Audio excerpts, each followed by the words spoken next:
From the moment the Half-Blood Prince opens, there's something different about it. Something much darker and much more sinister than the other films.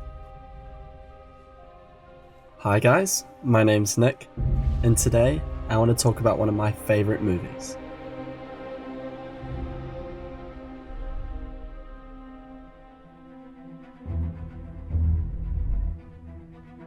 The Half-Blood Prince comes at a critical point in the Harry Potter series. It marks the end of the adventures around Hogwarts and the sharp plunge into adulthood. In a series defined by its increasing maturity, this is an essential chapter. Rubbish. He's only... what is he? Director David Yates remarked that for him it was a real transition point between our cast as children and our cast as adults. So it's a very important transitional part of the journey. It's in this way that the filmmakers inject that same level of technical complexity into the film as J.K. Rowling does with her narrative. And that's immediately apparent in the look of the movie, through the incredibly lush and rich images. The Hogwarts grounds gain an air of beauty and menace that hasn't been seen before. Every time I watch the film, I am consistently floored by the lush and dreamy cinematography.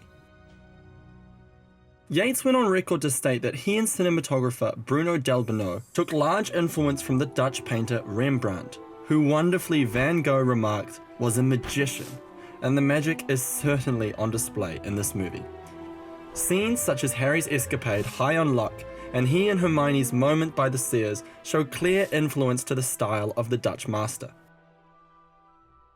In every scene, you can pause the film and frame the image as its own beautiful, evocative painting. So Yates and Delbonnel stated that they wished to create a lyrical and painted style for the film, but why?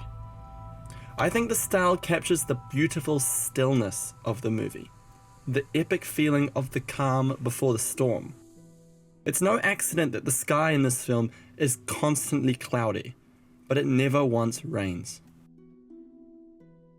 However, I think if there's one thing that stands out in the paintings and the films, it's the beautiful contrast. The Half-Blood Prince is awash with deep shadows amidst soft lighting. The effect is instant. The film feels lush, but it never feels safe. Alive! An ominous sense of foreboding darkness creeps in almost every scene. The sense that just outside the warmth of the castle, where our characters cling to light, something stirs. And with light's absence, it becomes an even more powerful tool than ever to show who is right and who is wrong, and sometimes who is conflicted. However, films are not paintings, and they can move. The recurring motif of the camera passing through windows returns in this film, alluding to the fact that Hogwarts is no longer impenetrable. Delbonnel and Yates additionally add a layer of symmetry to compound the sense of stillness before the storm, heightening the sense that the characters are destined down a certain path, or they have no choice.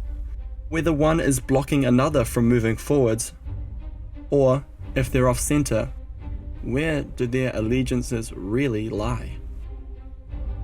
But there's one other thing that the Half-Blood Prince does really well.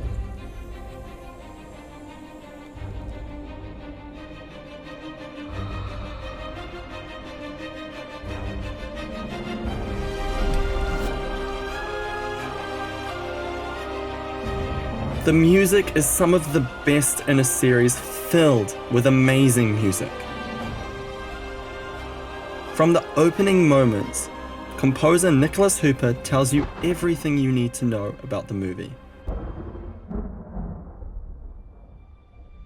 Hedwig's heroic theme is almost swallowed by sinister violins which dance around it.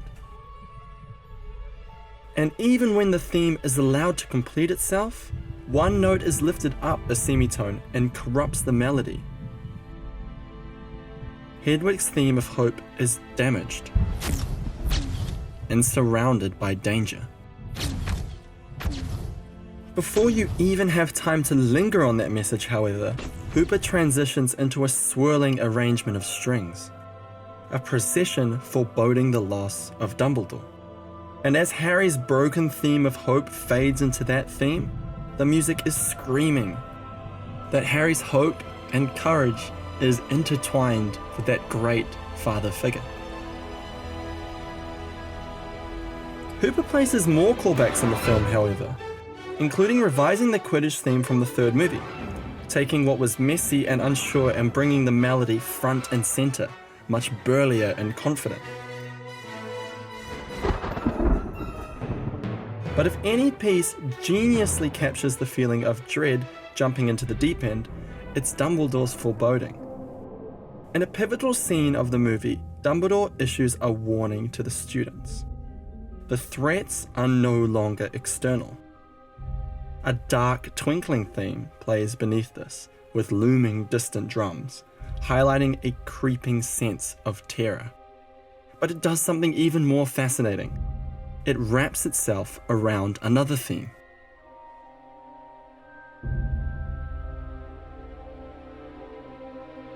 It's a counter melody to Hedwig's theme of hope, a warning wrapped around that very integral Harry Potter theme, the idea that the magic and hope of childhood is being unraveled.